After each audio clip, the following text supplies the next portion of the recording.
Hidden latest sci fi movie जिसमें एक unknown virus के फैलने से पूरी दुनिया तबाह हो गई। शुरुआत एक फैमिली से होती है जिसमें 3 लोग रे, क्लेयर और उनकी एक बेटी जोई है। तीनों पिछले 300 दिनों से एक न्यूक्लियर बंकर में छिपकर रह रहे हैं। उनकी ऊपर की दुनिया 300 दिन पहले एक अननोन वायरस के फैलने से पूरी तरह से तबाह हो गई। हालांकि वायरस आउटब्रेक होने के बाद 300 दिन बीत चुके हैं, मगर ऊपर की सतह अभी भी काफी डेंजरस है। जहां रे जोई को बताता है कि अब ऊपर का वातावरण दूषित होने के कारण वहां कई क्रीचर्स पैदा हो गए हैं जो कि इंसानों को मार देते हैं, जिन्हें रे ब्रीदर्स कहता है। यहाँ वो जोई को ये भी बताता है कि जो भी हो जाए उन्हें कभी गुस्सा नहीं करना है और खुद को हमेशा शांत रखना है। अब यहाँ से 300 दिन पहले का टाइम दिखाया जाता है जब पहली बार ये वायरस इस टाउन में फैला था। यहाँ अचानक से एक दिन ये तीनों देखते हैं कि इनके नेबर्स जल्दी में पैकिंग करके टाउन को छोड़कर भाग रहे हैं और यहाँ ऐसे ही बाकी के सभी लोग भी कर रहे थे, जबकि रे समझ नहीं पा रहा था कि ये सब क्यों भाग रहे हैं। दरअसल इस छोटे से टाउन में एक बेहद ही जहरीली गैस लीक हो गई है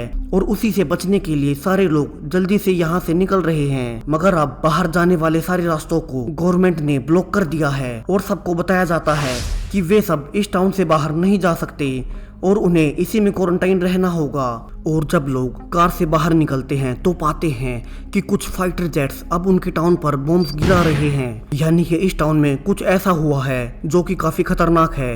अब इसे देख सब लोग डर जाते हैं और बचने के लिए वापस भागने लगते हैं। जहां रे अपनी फैमिली को बचाने के लिए एक एलिमेंट्री स्कूल में ले आता है क्योंकि उसे पता था कि इसके नीचे एक न्यूक्लियर बंकर बना हुआ है। और तभी ऊपर एक और बॉम्ब गिरता है जिससे बचने के लिए तीनों जल्दी से बंकर में चले जाते हैं। अब इस घटना को 300 से ज्यादा दिन हो चुके हैं जहां तीनों ही इस छोटी सी जगह में रहते हैं और अब उन्होंने ब्रीदर्स से बचने के लिए बंकर के गेट को चेन से बांध दिया है। यहाँ पर जोई हर रोज उठकर पास की एक दीवार पर एक कट लगा देती है जिससे उन्हें पता चलता रहे कि कितने दिनों से वे यहाँ बंद हैं। और इस बार जब जोई और उसकी माँ सारे कट्स को गिन रहे थे तो वे पाते हैं कि अब वे 300 से ज्यादा दिनों तक यहीं बंद हैं। जोई इसे देख काफी ही दुखी थी क्योंकि उसकी उम्र का कोई भी उसका दोस्त नहीं था और रोजाना पूरा ही दिन इस अंधेरे कमरे में बिताकर वो थक चुकी थी। अब यहाँ पर उसकी माँ क्लियर खाना लेने जाती है जहाँ काफी टाइम पुराना पैकेज्ड खाना रखा हुआ था और जिसे वे खाकर अभी तक जिंदा रहे थे। मगर इस बार क्लियर पाती है कि अब उनके सारे ही खाने के डिब्बे खाली हो चुके थे, जहां किसी चूहे ने उनमें घुसकर सारा खाना खा लिया और अब तो उनके पास और भी कम खाना बचा था। यहाँ वे पाते हैं कि उनके मेन गेट के अलावा ऊपर से शेल्टर में एक और खाली जगह है जहां से ये चूहा अंदर आया है। अब यहाँ से तीनों को थोड़े से बीन्स खाकर ही गुजारा करना था जो कि जोई को बिल्कुल भी पसंद नहीं आते हैं। यहाँ रे उसे बताता है कि उन्हें अभी के लिए जिंदा रहने के लिए तो यही बीन्स खाने होंगे और बाद में खाना खत्म होने के बाद तो उन्हें ऊपर ही जाना होगा। अब थोड़ी देर बाद जोई अपनी माँ के साथ एक पुराना हैंडमेड गेम खेल रही थी, मगर रोजाना एक ही चीज करके वो थक चुकी थी। तो उसकी माँ उसे बाहर की दुनिया दिखाने के लिए एक शीशे का बना पैरास्कोप देती है। जोई बाहर देखती है कि ऊपर अब कुछ भी नहीं है और सब कुछ बंजर हो चुका है। और जो ये सब देख ही रही थी कि उसे वही चूहा फिर से उनके बचे हुए खाने की कैंस के पास दिखाई देता है और वो जल्दी से क्लेयर और रे को बुलाती है। अब यहाँ फाइनली बड़ी मुश्किल से वे उस चूहे को मार तो देते हैं, मगर इसी बीच एक लैंप उनकी लकड़ी की टेबल पर गिर जाता है और वहाँ आग लग जाती है। जहाँ रे और क्लेयर जल्दी से आग बुझाने की कोशिश करने लगते हैं और वे आग को तो बुझा लेते हैं, मगर तब तक आग ऊपर तक पहुंच चुकी थी जहां धुआं और राख ऊपर उड़कर जा रहे थे। जिसे देख रे कहता है कि ऊपर से इस धुएं और राख को देख ब्रीदर्स उन्हें डिटेक्ट कर सकते हैं, सो उन्हें जल्दी से ऊपर जाकर इसे साफ करना होगा। यहाँ जोई को ये कहकर कि वो बाहर ना निकले, दोनों रे और क्लियर चेन्स हटाकर शेल्टर के बाहर चले जाते हैं जहाँ दोनों जल्दी से राख को हटा रहे थे। वहीं जोई नीचे से पैरास्कोप की मदद से उन पर नजर रख रही थी और तभी उसे पैरास्कोप में कोई अननोन एंटिटी दिखाई देती है और वो डरते हुए चिल्लाने लगती है कि कहीं ये ब्रीदर्स तो नहीं है। मगर जोई के पेरेंट्स काफी दूर थे, सो जोई जल्दी से ऊपर चढ़कर खुद भी शेल्टर के बाहर चली जाती है और अपने पेरेंट्स की ओर चिल्लाते हुए भागने लगती है कि यहाँ ब्रीदर्स आ चुके हैं। जहाँ दोनों उसे चुप कराते हैं ताकि उसकी आवाज कोई सुन ना ले। तभी वे पाते हैं कि जिस फिगर को जोई ने देखा था वे कुछ वाइल्ड डियर्स थे, मगर उन्हीं के पीछे वे पाते हैं कि कोई उन्हें दूर से देख रहा है और तीनों जल्दी से वापस से शेल्टर के अंदर जाने लगते हैं और फिर से गेट को बंद कर लेते हैं। मगर अब तक उन्हें किसी ने नोटिस कर लिया था और उनके ऊपर अब किसी के चलने की आवाजें आने लगती हैं। रे बताता है कि ये जरूर से ब्रीदर्स हैं जिन्होंने उन्हें ऊपर नोटिस कर लिया था और अब तो पैरों की आवाज और तेज हो चली थी, जैसे वे काफी सारे थे और ऊपर से उनके शेल्टर के गेट को तोड़ने लगते हैं। रे जल्दी से ऊपर जाकर चेन्स को टाइट बांधने लगता है, जिसके बीच गेट का थोड़ा हिस्सा खुला रह जाता है और रे पूरा जोर लगाकर उसे मारने लगता है और फिर से गेट को फाइनली बंद कर देता है। अब कुछ देर बाद बाहर से आवाजें शांत होने के बाद रे और क्लेयर नीचे आते हैं और अब वे कुछ देर के लिए सेफ थे। मगर ये शांति ज्यादा देर तक नहीं टिकती, जहां कुछ ही देर बाद ऊपर से और भी ज्यादा आवाजें आने लगती हैं और अब और ज्यादा हलचल ऊपर हो रही थी,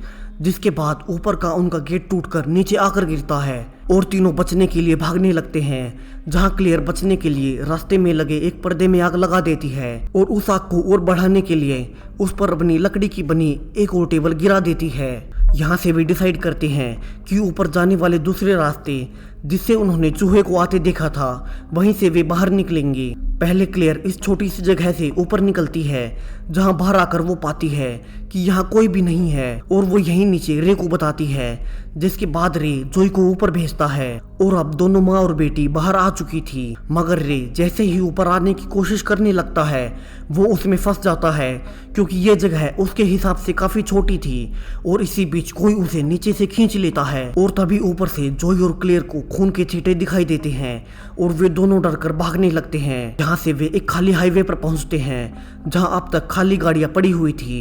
तभी ऊपर से एक हेलीकॉप्टर उन्हें दिखाई देता है और दोनों आगे भागने लगते हैं, लेकिन कोई उनके ऊपर जहर डालकर उन्हें पकड़ लेता है और तभी ब्रीदर्स अंधेरे से बाहर आते हैं और हम पाते हैं कि ये कोई ब्रीदर्स नहीं है और ना ही कोई डेंजरस क्रीचर हैं। ये तो गवर्नमेंट सोल्जर्स हैं जो कि प्रोटेक्टिव सूट पहने हुए हैं। और यहाँ से फ्लैशबैक दिखाया जाता है कि 300 दिन पहले जब तीनों बंकर में छिप रहे थे तब क्लियर के हाथ पर एक कट लग गया था, जिसे उसने बाकी दोनों को दिखाया और जो कि अब काला पड़ने लगा था, यानी कि वो भी उस वायरस से इन्फेक्टेड हो चुकी थी। और वे समझ जाते हैं कि इस पूरे ही टाउन के लोग इस वायरस से ऑलरेडी इन्फेक्टेड हो चुके हैं, इसीलिए गवर्नमेंट ने उन्हें बाहर नहीं निकलने दिया ताकि बाकी की दुनिया उन सबसे सेफ रहे।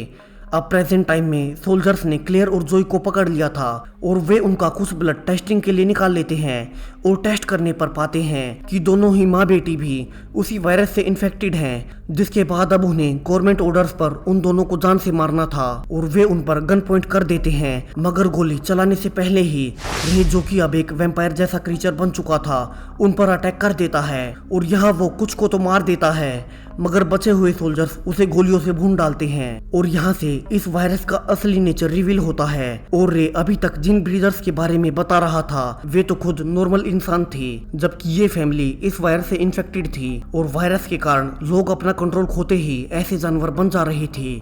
और इसीलिए मूवी की शुरुआत में रे ने जोई से कहा था कि उन्हें कभी भी गुस्सा नहीं करना है और हमेशा अपने आप को शांत रखना है, क्योंकि उसे ऑलरेडी पता था कि वे लोग इन्फेक्टेड हैं, यानी कि जो भी शुरू से अब तक चल रहा था उसका सब उल्टा ही हुआ है। जिन ब्रीदर्स से वे बच रहे थे वे तो नॉर्मल इंसान थे, जबकि ये फैमिली खुद मॉन्स्टर निकली और इसीलिए गवर्नमेंट इस इन्फेक्टेड एरिया में सोल्जर्स को भेजकर सब इन्फेक्टेड लोगों को मार रही है। अब प्रेजेंट टाइम में रे को मारने के बाद वे नेट के पास आते हैं जहां जोई और क्लियर उसे काट कर भाग गए थे और यहाँ जोई को एक कार में छोड़कर क्लियर खुद भी एक मॉन्स्टर में कन्वर्ट होकर बाकी के सोल्जर्स को मारने लगती है।